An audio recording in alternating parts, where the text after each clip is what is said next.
আসসালামু আলাইকুম রহমতুল্লাহি বারাকাতুহু। কলম সৈনিক বন্ধুরা সবাই কেমন আছো? আশা করি আল্লাহর রহমতে অনেক ভালো রয়েছো। আমিও তোমাদের দোয়ায় অনেক অনেক ভালো রয়েছি। বন্ধুরা, আবারও তোমাদের জন্য সুন্দর একটি লেখালেখির টিউটোরিয়াল এসেছি। তো চলো কথা না বাড়িয়ে শুরু করা যাক।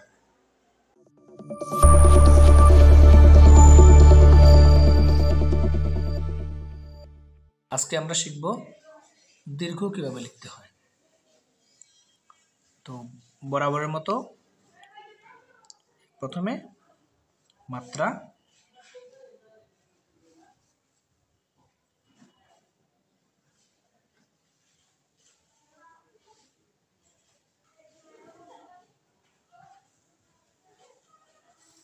তারপরে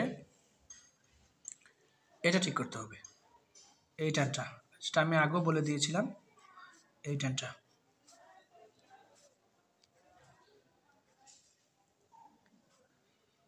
তারপরে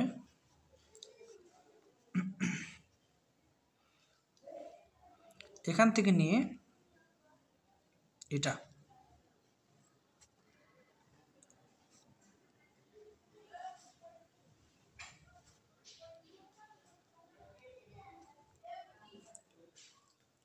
তারপরে পুরোটা যদি এখন আমি দিই, এতটুকু নিয়ে এটা,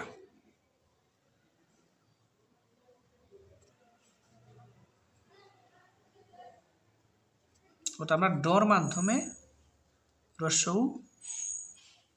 দীর্ঘ লিখতে পারি।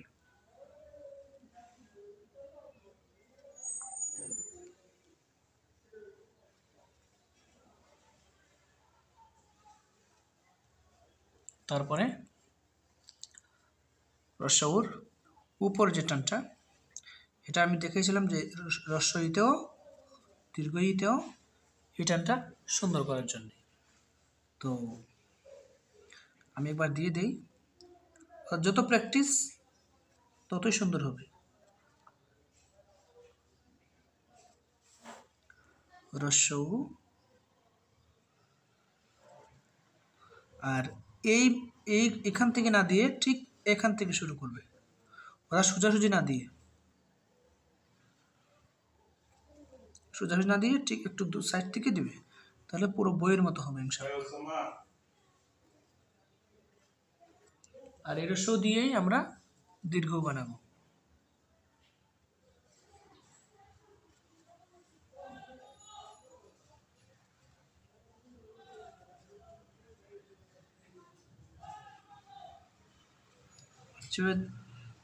একটু সাইড লাগিয়ে দিচ্ছি, ঠিক সেভাবে সাইড লাগিয়ে সুন্দর করে দিতে হবে। আর এই রস্যকেই আমরা চাইলে জাস্ট একটা টানের মাধ্যমে দীর্ঘ বানাতে পারি। তো যাদের রস্য সুন্দর, অবশ্য তাদের দীর্ঘও সুন্দর হয়ে যাবে।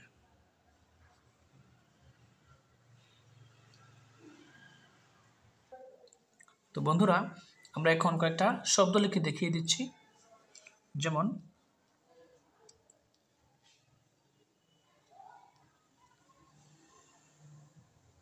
উষর,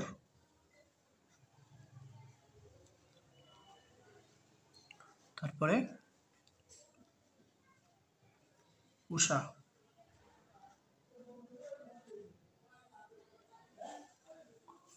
তারপরে উদর,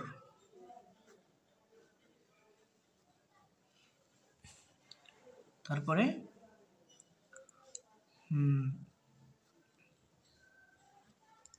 উড়ন্ত,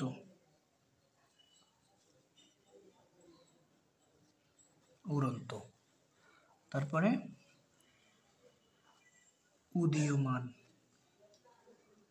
আপনারা যে কোনো শব্দ লিখতে পারেন, অর্থাৎ হ্রস্বকে বা দীর্ঘকে প্র্যাকটিস করার জন্য। উদীয়মান। তো বন্ধুরা, এই ছিল আজকের ভিডিও। যদি ভিডিওটি ভালো লেগে থাকে তাহলে অবশ্যই চ্যানেলটিকে সাবস্ক্রাইব করবে এবং বেল আইকনটি প্রেস করে দেবে, আর বন্ধুদের সাথে শেয়ার করবে, আর লাইক করতে ভুলবে না। ভালো থাকো সবাই, দেখা হবে পরবর্তী কোনো এক ভিডিওর মধ্যে। আসসালামু আলাইকুম ওয়া রাহমাতুল্লাহি ওয়া বারাকাতুহু।